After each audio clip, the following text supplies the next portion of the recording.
যদি হয় সংস্কার, পুলিশ হবে জনতার। এক দফা দাবিতে পুলিশ সদস্যবৃন্দ এখনো কর্মবিরতি পালন করছে। ময়মনসিংহ পুলিশ লাইন থেকে মহিলা পুলিশ সদস্যের সাক্ষাৎকার। বিস্তারিত দেখুন ময়মনসিংহ প্রতিনিধি ইউনুস লিমনের প্রতিবেদন। তাদের যে সদস্যবৃন্দরা শহীদ হয়েছেন তাদের বিচার সহ 11 দফা দাবিতে তারা এখনো কর্মরত রয়েছে।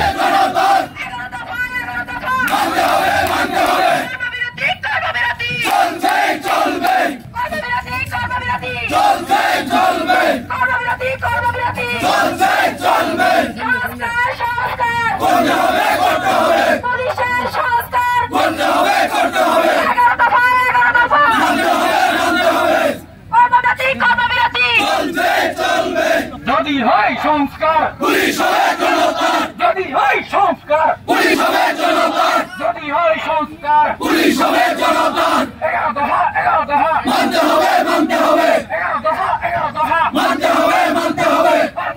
কর্মবিরতি চলছে, চলবে। কর্মবিরতি চলছে, চলবে। পুলিশের সংস্কার করতে হবে, করতে হবে। পুলিশের সংস্কার। পুলিশ লাইন, ময়মনসিংহ থেকে ইউসুফ আলী রিমন, রূপসী বাংলা টিভি।